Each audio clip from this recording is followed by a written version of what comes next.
la dimension scientifique, c'est quoi? Mhm. La, la dimension scientifique, pour moi, c'est quoi? C'est que dans le sens où vous ne pouvez pas faire la conception sans intégrer un certain nombre d'outils. OK. Donc, que ce soit des outils quantitatifs ou des outils qualitatifs. Qualitative, Donc, quoi. que le gestionnaire ou le responsable du projet va Mhm. éventuellement utiliser. Par exemple, au niveau de la définition du besoin, hein, du besoin ou de l'identification du problème, C'est on ça. peut utiliser des outils comme le questionnaire, par exemple, comme le questionnaire, des outils d'enquête, comme on peut aussi utiliser l'interview, on Mhm. peut utiliser l'arbre à problème, on peut utiliser d'autres outils comme on appelle, il y a un outil que j'ai développé à un moment là, j'appelle ça outil Aziz, c'est-à-dire Oh, wow. Intéressant. C'est quoi? ouais, Ça nous ouais, intéresse. c'est-à-dire, oui, c'est-à-dire c'est juste pour identifier les contraintes d'une activité. Uh-huh. Donc, euh, euh, l'analyste va poser la question à l'opérationnel Mhm. de lui définir trois tâches, Mhm. hein, trois activités qu'il mène de façon régulière. OK. Donc, la personne va définir les trois tâches, on va lui Mhm. demander maintenant de les décrire C'est de ça. façon très élémentaire à quoi consistent ces tâches. Mhm. Et troisième élément, on va lui poser la question, quelles pourront être les contraintes liées à ces activités? Qui est mieux placé pour nous parler des contraintes de son activité que l'opérationnel lui-même? Mhm. Voilà. Donc, à travers ça, on va aider l'opérationnel à identifier de façon élémentaire les risques. Une fois que les contraintes sont, ils arrivent à nous donner, c'est-à-dire ils arrivent à identifier les contraintes liées à son activité, ça veut dire que ces contraintes pourront l'empêcher à atteindre ses objectifs. Donc, on va mettre les objectifs à côté des contraintes. Est-ce que si ce travail, c'est-à-dire si cet élément devait intervenir dans l'exécution de votre activité, est-ce que ça pourra entraver l'atteinte de vos objectifs? Si oui, donc cela peut constituer un risque. Sinon, on va passer. Donc, c'est un petit outil comme ça qu'on met à la disposition des entreprises, donc Wow. des opérationnels pour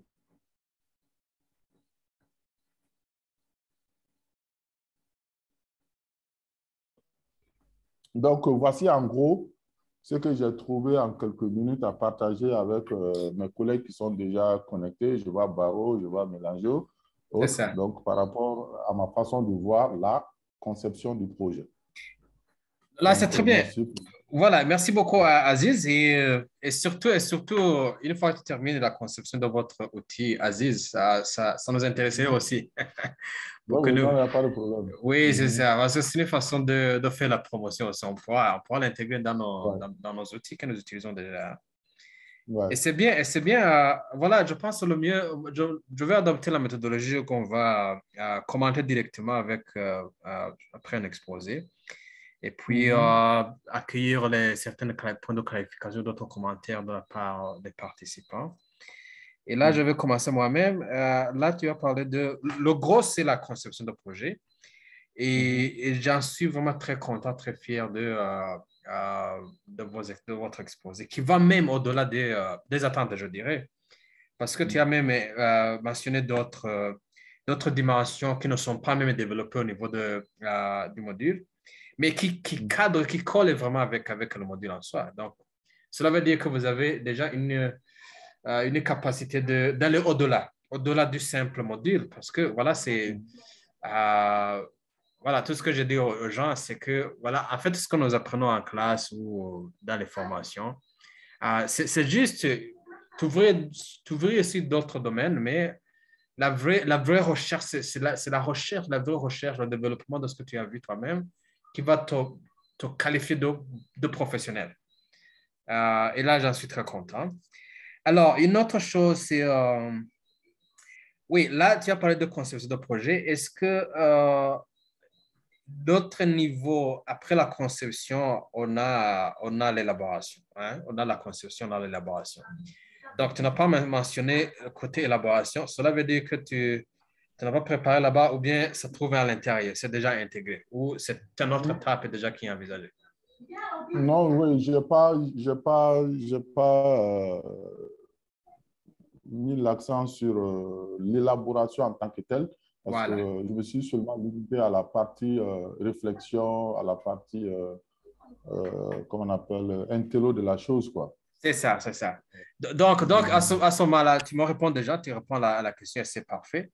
Parce que Mhm. c'était juste pour me rassurer que voilà, tu ne supposes pas que ça rentre dedans. Parce qu'il y a tout ce que tu as dit sur les termes, le contexte, les alentours, les contours de la conception. Et voilà, après la Mhm. conception, maintenant, ça vient l'étape de l'élaboration, qui est en fait Mhm. juste le transfert de ce que tu as conçu Mhm. sur écrit, sur une Ouais. rédaction qui va être présentée aux parties prenantes, aux bailleurs de fonds, aux autres parties concernées dans l'exécution du projet. Et là, je suis très Mhm. content, M. Aziz. Sinon, de mon côté, ça va. Je ne sais pas les autres. Si vous aurez un commentaire ou appréciation ou des points de clarification de la part de M. Aziz. Je vois mon linge est toujours en train de connecter. Je ne sais pas s'il est déjà connecté ou pas, mais il y a Baro qui est là, qui est connecté, je pense. Alors, les autres, qu'est-ce que vous Oui, en dites? monsieur le formateur, je vous écoute bien. Ah, là, c'est bien. Ah, là, c'est bien. Merci, Oui, Moulinho. Voilà. Est-ce que tu as suivi l'intervention, l'exposé de M. Aziz? je l'ai suivi, mais en partie, je n'ai pas suivi son intégralité. OK. Et de la partie, est-ce que tu as déjà entendu, suivi, est-ce que tu aurais l'un ou l'autre, l'une autre question ou de clarification, je ne sais pas, ou commentaire à ce stade? Merci, merci. Je félicite M. Aziz pour son exposé. Et j'ai commencé par le suivre au niveau des outils qui doivent être utilisés dans l'élaboration, je crois, la conception, disons, Voilà. la conception de son projet. Oui, Monsieur je disais, Aziz, oui, je vous entends. Je disais c'est- c'est- que, c'est- je disais que, oui, allez-y. je disais que dans la conception, moi, je Oui, vois deux dimensions dans la conception, la dimension pédagogique et la dimension scientifique. Donc, dans la dimension scientifique, on fait recours à un certain nombre d'outils. Par exemple, pour la définition du besoin ou du problème, on peut utiliser des outils comme le questionnaire d'identification. Donc, un simple questionnaire qu'on va administrer, n'est-ce pas, qu'on appelle à la population cible, hein, aux bénéficiaires éventuellement du projet, donc pour collecter leur impression éventuellement par rapport au projet qui sera implanté dans leur localité ou dans leur zone. Je disais aussi que vous avez des outils comme l'arbre à problème ou des outils comme, qu'on appelle la méthode des 3 P, hein, beaucoup d'autres outils scientifiques ou des méthodes statistiques même qu'on pourra utiliser pour modéliser notre projet. Donc, c'est un peu ça, quoi. Ça veut dire n'importe quel outil scientifique ou ça veut dire quantitatif ou qualitatif, on peut utiliser dans la conception du projet. Donc, c'est un peu ça. Mais je ne suis pas rentré trop en profondeur, quoi. Oui, alors sur l'aspect pédagogique, nous retenons quoi, M. Aziz?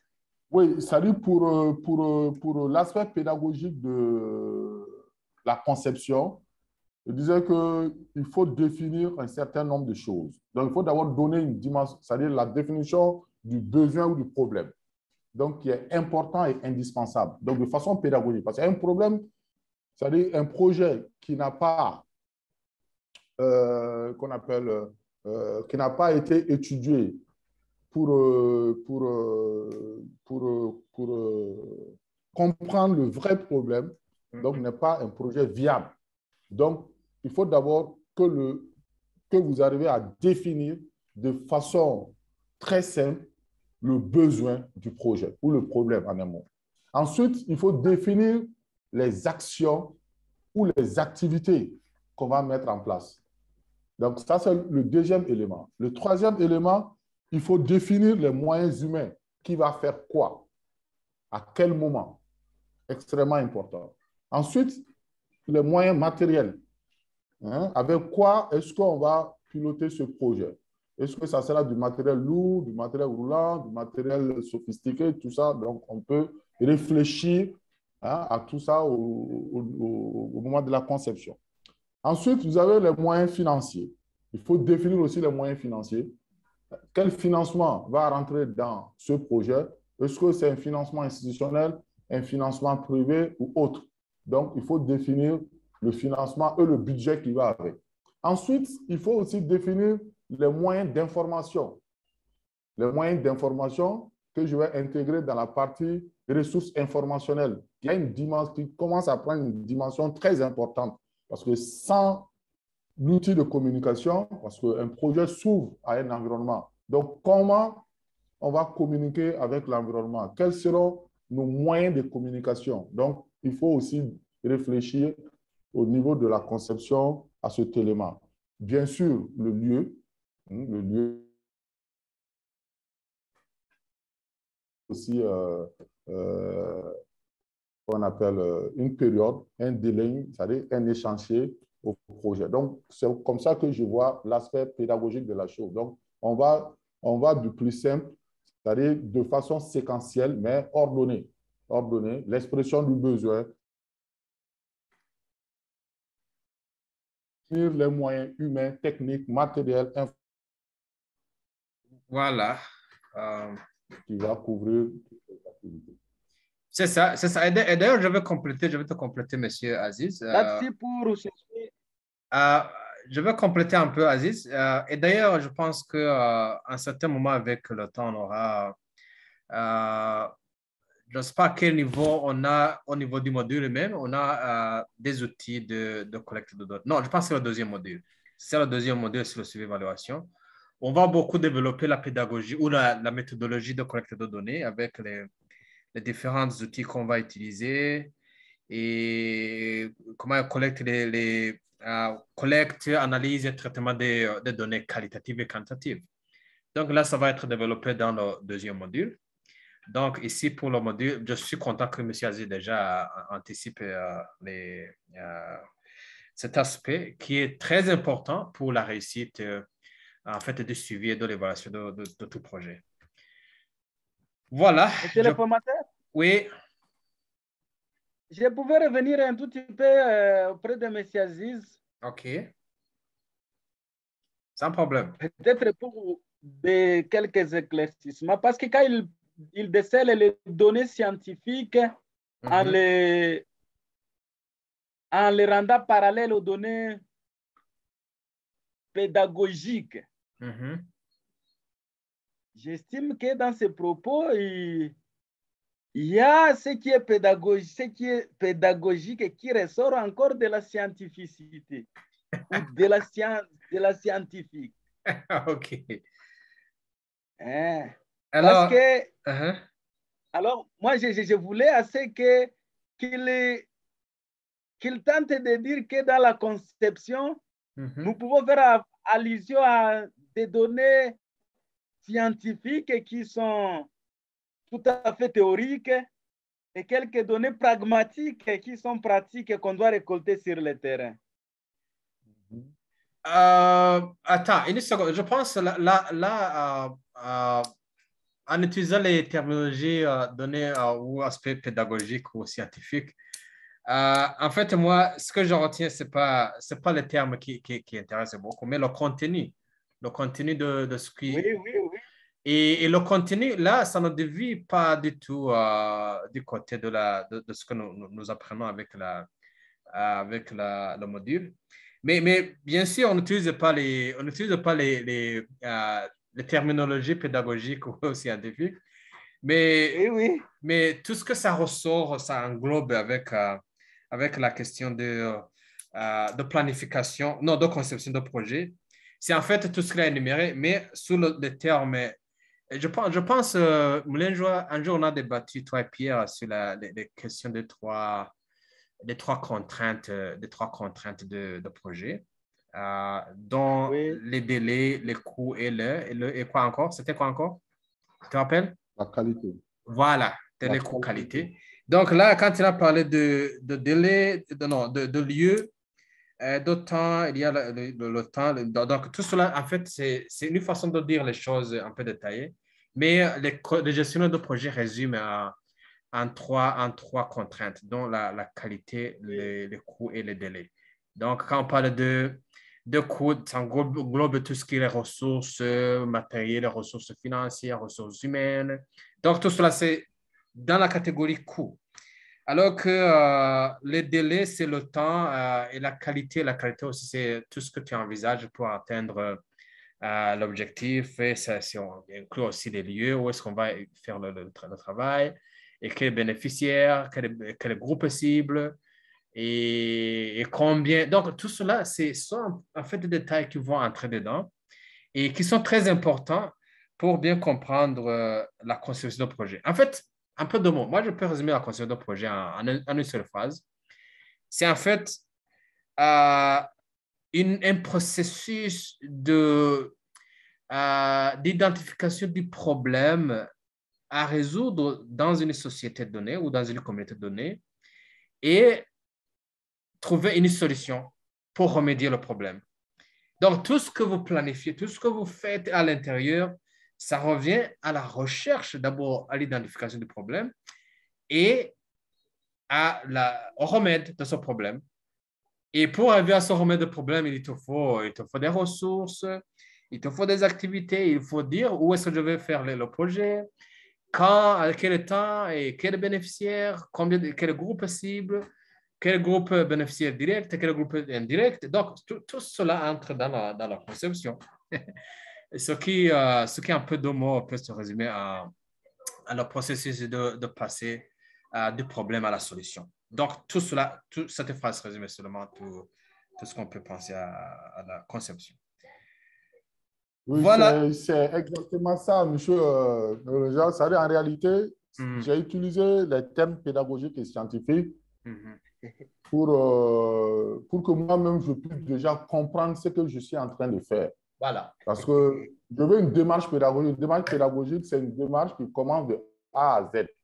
Donc, en partant de l'élément essentiel, c'est-à-dire de l'élément indispensable, jusqu'au résultat final. Donc, de façon pédagogique, comme à l'école. Par exemple, vous ne pouvez pas concevoir un projet si vous n'arrivez pas à définir le besoin. Ce n'est pas possible. C'est ça. Donc, comme le formateur l'a dit tout de suite, c'est l'identification du besoin. Maintenant, la partie scientifique de l'identification du besoin, il faut utiliser des outils pour identifier. C'est-à-dire comment identifier. Donc, pour identifier, vous êtes obligé d'utiliser un certain nombre d'outils, qui peuvent être des outils qualitatifs, comme ça peut être des outils quantitatifs. Donc, j'ai donné un exemple, par exemple, le questionnaire, c'est un outil qualitatif. C'est ça. Mais par contre, vous avez des outils statistiques qu'on peut aussi utiliser selon les données qu'on va analyser. Selon les données qu'on va analyser. Donc, en un mot, c'est un peu ça, la conception pédagogique, la conception scientifique. C'est vraiment des terminologies propres à moi pour mieux me placer dans mon propre projet, quoi. Et Moulin Joie, merci Aziz. Moulin Joie, n'oublie pas, monsieur Aziz, c'est un formateur de carrière. Donc là ça ne nous étonne pas. OK. C'est ça. C'est très bien, vraiment. Je suis content de ça. Oui, c'est ça. Alors, Moulin Joie, peut-être on passe sur si vous avez quelque chose que vous avez préparé pour aujourd'hui. Comme ça, on va essayer de gagner le temps. Je ne sais pas si tout le monde aura le temps, mais quand même, on va limiter à 5 minutes, et puis maximum 5 minutes de questions, débats, réponses. Mais je vois M. Barreau connecté depuis là. Ah, Barreau est là déjà. Oh, c'est bon. Oui, c'est bien, c'est bon. Barreau est là depuis longtemps, mais je ne sais pas s'il nous suit ou pas. Monsieur Barreau. Bonsoir. Ce n'est pas Barreau, c'est Pierre d'abord. Il faut que je corrige ça très rapidement. Ah, OK. Ouais, bonsoir à tout le monde. Voilà, je vous rejoins et j'ai suivi en tout cas l'exposé de Aziz et les différentes interventions. Donc, il n'y a pas de souci, je suis là. Merci. Merci, Baro. Merci, M. Pierre. Oui. Voilà, c'est bon. Donc, Baro, pourquoi Baro d'abord? Hein? Pourquoi le mot Baro? Ce n'est pas votre nom, Pierre? Non, ce n'est pas mon nom. C'est pas mon nom. En fait, c'est un ordinateur d'emprunt que j'ai. Oh! Il va falloir que je change ça. Donc, le nom là apparaît. Sinon, Ouais. le formateur connaît mon nom, c'est Pierre. Oui, c'est Pierre Ouedraogo, je pense. Ouedraogo? Oh, oui, c'est bien ça. C'est ça. bien ça. Moi, j'avais pensé que c'était un nom de famille, un autre nom de famille. Ouais, je sais pas. Oh, non, c'est Ouedraogo Pierre. Parce que je connais quelqu'un qui s'appelle Baro au Burkina Faso. Oui, nous en avons beaucoup au Burkina. C'est ça. Alors, c'est bien. Moulenja ou Pierre qui va commencer. 5 minutes seulement pour exposer, puis 5 minutes de discussion. Bon, peut-être Moulenja, parce que j'avoue que moi, je ne me suis pas vraiment apprêté. C'est pourquoi je suis un peu attentiste. OK, c'est bon. Alors, si je peux me permettre, un formateur, j'ai moi un problème peut-être avec la démarche avec laquelle nous sommes en train d'avancer sur le module. Je ne sais pas si c'est une inquiétude qui est partagée par les autres membres. C'est vrai que Moulenja et moi avons commencé un peu le module. Nous étions un peu avancés sur des aspects. Et plus tard, les autres nous ont rejoints. Et sans que vous nous dites comment est-ce qu'on fait pour qu'on soit au niveau et que l'on sache à partir de quand on reprend toutes les choses ensemble avec une certaine façon d'avancer, de progresser sur le module. Voilà, si bien que moi, j'ai un peu ralenti le temps que les autres qui nous ont pris là nous rejoignent pour pouvoir... voilà, parce que nous étions pratiquement à l'arbre à problème, arbre à objectif, nous autres. OK. Est-ce que j'ai saisi la question? Tu peux répéter la question? Oui, je comprends l'inquiétude, mais quelle est la question? Non, la question, c'est simple. C'est quelle est notre méthode là d'avancer sur le module? OK. Voilà. Parce que je vois que le module, c'est des parties, c'est des étapes. Aujourd'hui, est-ce qu'on peut faire le point de là où nous sommes, où l'essentiel donc du groupe est, sur les différentes parties donc du module? Voilà. OK. Ouais, c'est ça. Ça, c'est une question très importante. Et c'est bon que tu poses la question. Bon, je pense que j'avais expliqué comment on va procéder, mais peut-être que je ne l'ai pas encore fait. En fait, tout le concept de ce module est centré sur ce qu'on appelle self-paced training. En français, c'est quoi? En français, c'est donc, c'est le mode de formation individualisé, donc individualisé ou personnalisé dans ce sens, où chacun se programme pour aller sur la plateforme. Et tu suis parce que vous avez, pour chaque section, vous avez une vidéo, vous avez des sports de cours. Donc, c'est qu'on disponibilise tout le matériel, toute la matière sur la plateforme qui soit accessible à tout le monde, n'importe quel moment. Donc, la raison pour laquelle on a fait cela, parce qu'on avait beaucoup réfléchi à ce... Bon, bien sûr, en tenant compte des expériences des uns des autres, de notre expérience aussi, parce que tout le temps, ou tous ceux qui ont déjà tenté de rassembler les apprenants au même moment, ça n'a jamais marché.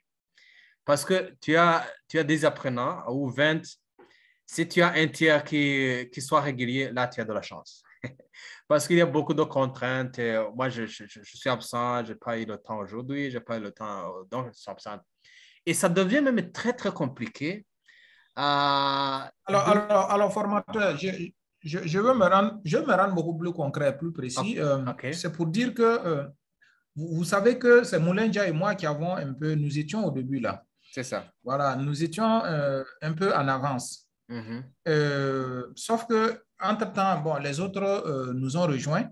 En fait, ce que je veux dire, est-ce qu'il faut qu'on arrête pour que tout le monde on soit au même niveau dans la progression avant d'avancer, ou bien il faut continuer quoi? OK, je comprends la question maintenant. Non, chacun avance le plus rapidement possible. Okay. Même. Le plus rapidement possible. Pourquoi? Parce qu'il y a aussi les contraintes de temps qu'il faut avancer et terminer au moins dans les 6 semaines. D'accord. Donc, si vous avancez, alors les sessions qu'on fait les mardis, là, c'est pour quelque part mise en commun.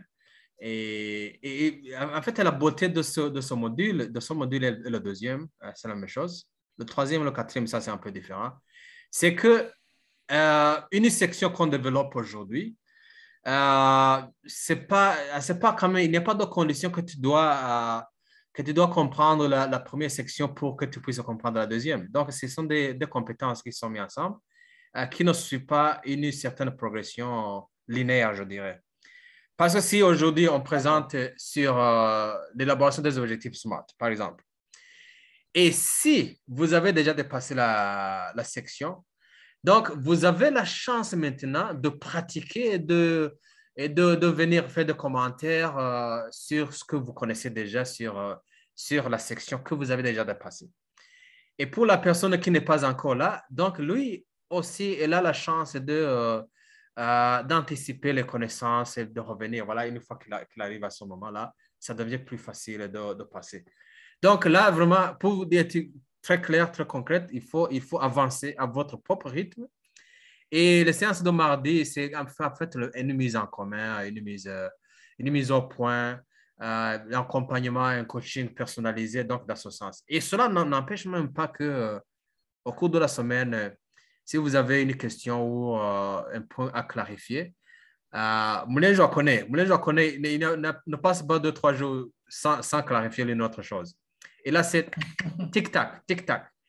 Comme ça, là aussi, c'est personnel. Même si tu demandes une intervention rapide, personnalisée, là, nous sommes toujours là. Nous sommes toujours là au cours de la semaine, mais indépendamment des mardis. Donc, c'est toujours libre. Vous avez votre formateur qui est là. Et d'ailleurs, on va insérer d'autres formateurs. Avant que vous veniez, je vais nous parler à Aziz que nous sommes à la recherche d'autres formateurs. Et nous voulons que vraiment vous terminiez à temps pour que vous rejoigniez l'équipe parce qu'on a tellement besoin des formateurs que nous avons nous-mêmes formés. Et là c'est la vision vraiment. Vous êtes les pionniers, donc nous en avons beaucoup besoin, vraiment, beaucoup besoin. Voilà, je pense que... j'ai la réponse à ma question, donc il n'y a pas de souci. Je comprends un peu la logique, donc il n'y a pas de souci. C'est bien entendu. Voilà, c'est ça. Monsieur Moulin-Joie allait parler, je pense qu'il est prêt. J'espère qu'il est prêt. Oui, il y a d'abord une question qui était soumise à un débat et jusque-là, il n'a pas encore été répondu. Ah oui, oui. Donc, c'est le moment maintenant. Peut-être au cours de la journée, c'était trop occupé. Ça nous arrive, nous tous. OK, on va profiter de temps. C'était la question de savoir maintenant entre... tu répètes la question? Dans ma compréhension du cycle de vie d'un projet, j'ai regroupé ça on peut dire même en deux catégories. Il y a une catégorie théorique qui englobe deux phases, notamment le cadrage et la planification, et la catégorie pratique qui englobe l'exécution et la clôture. Ce qui donne en effet les quatre cycles de vie d'un projet. Voilà. Parmi la première catégorie, entre la première et la deuxième catégorie, laquelle prend un temps et pourquoi? Voilà. Non, mais moi, avant qu'on ne tente des réponses à la préoccupation de Moulin-Dia, moi, je vais poser une question à Moulin-Dia même d'abord. Moulin-Dia, on a vu que nous avions 4 phases dans la conception, dans le cycle de vie d'un projet. C'est la phase de cadrage, de conception, de réalisation et de clôture. Voilà. Moi, je ne comprends pas pourquoi vous voulez faire ça en deux phases. Voilà. Par contre, votre question m'aurait été plus intéressante. Ça, c'est mon point de vue. Si vous posez la question de savoir quel temps prend, par exemple, le cadrage, la conception, la réalisation, ou du moins, quelle est la phase qui prend le plus de temps? Moi, j'aurais pu comprendre ça comme ça. Mais bon, bref, comme la question est soumise au groupe, on attend des réponses. Mais moi, j'aurais trouvé en tout cas beaucoup plus simple la préoccupation dans ce sens-là. Ben, c'est déjà un commentaire déjà. Hein. Là, c'est déjà un commentaire qui est bienvenu. Oui. Voilà, OK. Moulin, tu peux te expliquer un peu plus, peut-être, en profondeur? Monsieur Pierre, ta réflexion n'est pas tout à fait à rejeter, mais vous allez comprendre avec moi que le cadrage et la planification sont des conceptions purement, sont des phases purement théoriques. Alors que l'exécution et la clôture, sont notamment l'exécution en elle seule. Parce que la clôture n'est qu'une, on peut dire, n'est qu'une donnée qui reviendrait de l'exécution. OK. C'est une phase où ce sont des phases purement, on voit les réels, les concrets.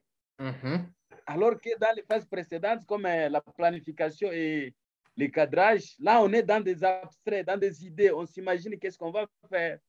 Alors, moi, je suis parti de ces modèles-là. OK.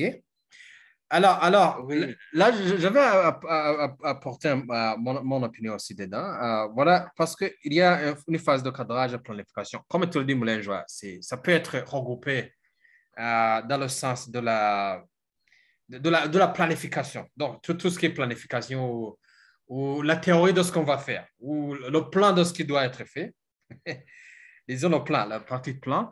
Et puis la partie exécution et clôture, donc ensemble, ouais, ça peut. Mais le problème comme Pierre le soulève, c'est que le cadrage et la planification, tu peux les rassembler, mais le problème, c'est que le temps ou les étapes les étapes voilà, peuvent être différents, très différents. Alors, s'il faut trouver quel est le temps qui prend pour le cadrage de la planification et l'exécution et la clôture, là, ça devient un peu compliqué, mais tout de même, et logiquement, il faut poser la question. Le temps de l'exécution dépend de la planification. Une planification, donc, et l'exécution dépend de combien de temps est-ce que tu aimerais faire avec ton projet. C'est l'aspect délai. Un projet peut durer une journée, peut durer un mois, peut durer 3 semaines, peut durer 3 ans, 2 ans, 5 ans. Donc là, ça dépend maintenant de la grandeur, de la lourdeur du problème que vous allez résoudre. Le cadrage, en fait, le cadrage, bon, tout ce que le cadrage, la connexion, la planification, tout cela maintenant, ça dépend de votre capacité technique aussi, technique et financière. Est-ce que pour identifier l'étude de faisabilité d'un projet, est-ce que si le projet a d'une ampleur des problèmes que vous connaissez déjà, ça vous prendra un peu de temps. Et si, par exemple, vous voulez, partons des exemples. Si vous avez un exemple d'un projet comme le projet de formation des jeunes sur l'entrepreneuriat, par exemple, là, est-ce que la planification vous prend combien de temps? Qu'est-ce que vous faites dans la planification, le cadrage? Il suffit seulement de penser au budget et d'identifier les salles de formation et écouter d'abord les bénéficiaires si c'est leur problème qui les préoccupe et pour trouver le problème, pour trouver la solution au problème. Donc, maintenant, là c'est un peu délicat, pas délicat, c'est un peu difficile de préciser le temps de chaque, de la planification et le temps de la théorie, de la pratique. Tout cela dépend des capacités. Mais en principe, l'exécution du projet doit être beaucoup plus long que la planification.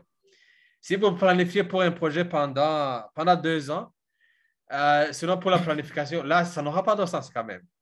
Alors que l'exécution du projet peut prendre même 5 ans. Logiquement, il faut planifier à temps, le plus rapidement possible, et voilà, prendre le temps pour trouver la solution avec l'exécution du projet. Donc, de façon logique, très simple, globalement, c'est voilà, tout ce que ça peut donner comme réflexion.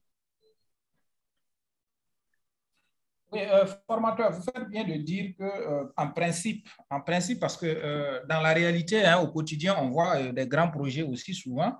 Rien que pour l'étude, les différentes études là, eh bien, on peut prendre 3 à 4 ans même hein, pour s'assurer que bon, on a le bon bout.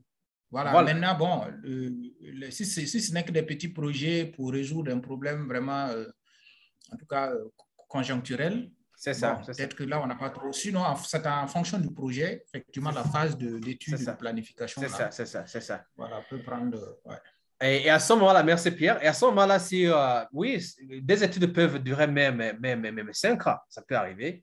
Mais une étude qui va durer 5 ans quand même, c'est que le problème est sérieux, très lourd. Pas 5 ans. Pas 5 ans. Oui, 5 ans, c'est trop. Oui, je connais une étude qui a duré environ 3 ans. C'était une étude qui va dans le sens de l'électrification des zones rurales. C'était quel projet? C'est ça. Oui. Mais à ce moment-là, si l'étude dure plus d'1 année déjà, ça, vous allez comprendre que le problème est sérieux et que l'exécution ne va pas durer juste 2 ans, 3 ans. Donc, ça va être beaucoup plus long. Plus long, donc, logiquement, la planification, la théorie, comme tu l'as dit, doit être très bref par rapport à l'exécution elle-même. Possible. Oui, c'est ça. Ou cela dépendrait d'un projet à l'autre. Oui, bien sûr. Oui, d'un projet à l'autre, oui. Mais je ne pense pas que... là, je parlais de la longueur d'une phase à l'autre, mais je ne pense pas qu'il y aurait un projet qui aurait beaucoup plus de temps de la planification que l'exécution elle-même. Là, je comprendrais mal, mais je ne pense pas que ça peut même arriver. Logiquement. C'est juste. Oui, c'est ça. Voilà. Je pense. Moulin, est-ce que tu aurais autre chose à dire à ce propos? Ça, non, pas à ce propos, mais l'autre dimension que vous aimeriez développer avec j'aimerais beaucoup plus insister sur l'identification des objectifs des projets. OK. D'abord, je remercie M. le formateur pour la logique, je l'ai déjà dit, et pour l'enchaînement complémentaire dans l'élaboration de ces modules. Okay. On a vraiment senti, je ne sais pas si mes amis ont su constater cela, un sous-point est toujours le complément d'un autre qui est en train de venir. Et cet enseignement, ça nous a permis de bien appréhender les notions de base de la conception et d'élaboration d'un projet. Voilà. Mais moi, j'aimerais beaucoup plus insister, et ça peut-être je reviendrai pour d'autres préoccupations, peut-être au cours de la semaine, sur l'identification des objectifs. OK. Pourquoi ça? Parce que selon ma compréhension, on peut avoir élaboré très bien son projet et quand on biaise seulement à énoncer les objectifs, on déroute le projet vers une autre voie. Ce qui appelle à dire qu'une concentration importante devait être attribuée à l'élaboration des objectifs d'un projet. Parce qu'on peut soulever un problème et on ne sait pas cadrer ses objectifs ou son objectif. Alors là, on aura beaucoup, monsieur le formateur, je vous préviens, il y aura beaucoup de questions. Okay. Surtout que je peux dire, par exemple, je suis à Lubumbashi. Lubumbashi, c'est une ville qui compte autour de 8 millions d'habitants. Lubumbashi seul. Lubumbashi seul, parce que Kinshasa est autour de 15 000. Millions. Millions. Okay. Alors, il y a un problème, par exemple, de la pénurie d'arbres fruitiers. On constate qu'il y a les fruits, mais qui sont chers. OK. Un fruit coûte 1000 francs, par exemple, c'est moins d'$1, ou 500 francs à petite grandeur. Alors, les peuples louchois étaient incapables de se procurer les fruits parce qu'il y a une augmentation de temps en temps. D'ailleurs, ce n'est pas que ça augmente aujourd'hui et 2-3 mois, ça ça rechute. Non, ça augmente comme ça et ça reste standard. Sans avoir des effets rétroactifs. Alors, pour les... D'ailleurs, si on avait des partenaires fiables et confiants qui nous mettent une main, on devrait programmer un projet dans ce sens-là. Je crois que dans 2 à 3 ans, on aurait déjà goûté à certains produits. Mais allez-y avec la planification du projet. Donc, ça c'est intéressant même. Je suis en train de m'inscrire dans ce projet-là. Tu t'éloignes du micro, mon cher. Attention. Emeline Joie. Attention dans votre microphone. Oui, je pense que vous vous éloignez de temps en temps de votre microphone. Donc, restez focalisé. Ah, ok. Je disais que je suis en train de penser là-dessus, dans cette logique-là, comment nous pouvons commencer notre projet dans ce sens-là de planter les arbres fruitiers. Voilà. Alors, Mais d'abord, il faut canaliser le débat. Je pense que je suis un peu perdu. Est-ce que tu parles de... Oui. Tu fais un commentaire? Ça c'était quant à moi. OK. J'ai dit,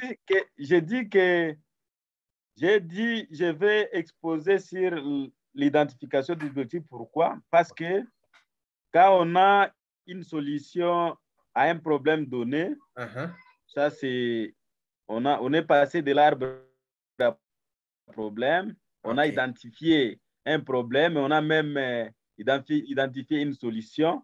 On veut maintenant se fixer les objectifs à atteindre. Et c'est très important. Oui, sans objectif là, c'est comme si tu vas quelque part où tu ne sais pas. Il faut d'abord fixer où tu vas. Oui. Et puis... je peux apporter une petite contribution. Oui. Je peux? Oui, tu peux. Allez-y, monsieur Aziz. OK. Je comprends bien votre analyse. Je pense que l'identification, ce n'est pas seulement dans le management des projets. L'identification est la phase la plus importante pour toute activité qu'on veut mener. J'ai l'habitude de dire à mes auditeurs qu'un projet, une activité, si elle n'est pas bien identifiée, elle ne peut ni être gérée, ni être évaluée. C'est ça. La solution, c'est la finale. Le chemin est plus important que la destination. C'est-à-dire les gens se focalisent surtout sur la solution. Par exemple, vous avez donné un exemple tout de suite. La cherté des produits, comment on appelle, des fruits chez vous. Oui, c'est ça. Hein? Mais, c'est-à-dire, en réalité, est-ce que c'est dû au fait que la population est nombreuse ou bien le fait qu'il y a une rareté des arbres fruitiers? Donc, il faut déjà commencer à identifier le problème. Il se pourrait même que ce n'est pas question d'arbres fruitiers. Est-ce que la préférence de consommation, est-ce que ce n'est pas la consommation qui a dû augmenter? Est-ce que? Donc, à travers, par exemple, un outil d'identification très simple qu'on appelle la méthode des 3P, vous pouvez déjà, c'est-à-dire sur une échelle, sur une échelle faire une petite étude, identifier le vrai.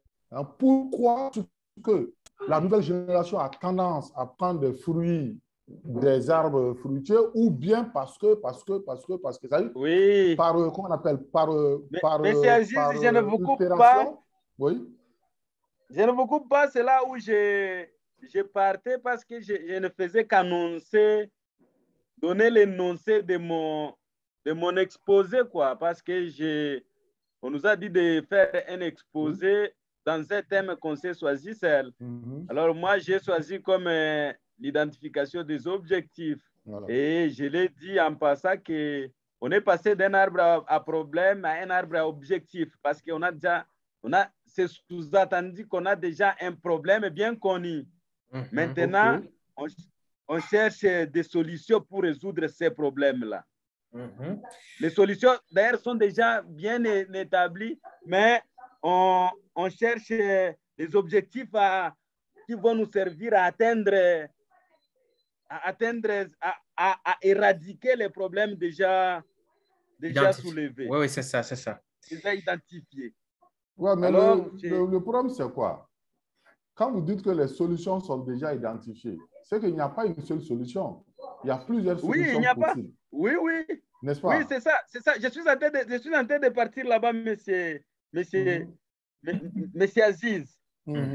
On va transformer les problèmes en objectifs. Et cette transformation ne se fait pas du tic au tac. Il y a tout un cheminement on peut dire un cheminement de phases à suivre. Tout ce que vous avez dit là, par exemple, est-ce que c'est un problème réel qu'on doit étudier? Maintenant, comment transformer un problème en objectif? Je disais comment est-ce qu'il y a moyen de combiner certains objectifs? Là, je suis content de débat quand même. Là, je suis très content. Là, vraiment, je suis content. Allons-y comme ça. C'est ça que oui. Est-ce qu'il y a combinaison de certains objectifs? Parce qu'il y a autant d'objectifs. Comme il y a autant de problèmes, il y a autant de solutions. Et il y a autant d'objectifs mis en place pour résoudre les problèmes posés. Oui, mais toute la difficulté, Mananja, c'est quoi? C'est comment transformer, n'est-ce pas, un problème en objectif. Oui, c'est pour cela que notre objectif est là, qui est comparable comme comme le formateur a dit. Voilà. Il y a notre arbre à problème qui est là et il y a de ce côté notre arbre à objectif. Oui, mais la question... nous aider, ces deux arbres nous serviront à transformer les problèmes en objectifs. Voilà. Justement, j'ai dit comment faire. C'est ça. Quelle est la méthodologie, quelle méthode on doit appliquer pour transformer les objectifs, c'est-à-dire les problèmes en objectifs. Voilà. On doit le faire à travers une démarche. Tu peux aller même avec un exemple, Mélène. Je suis sûr que tu as un exemple quelque part que tu peux utiliser. Il y en a assez. Même l'exemple le plus...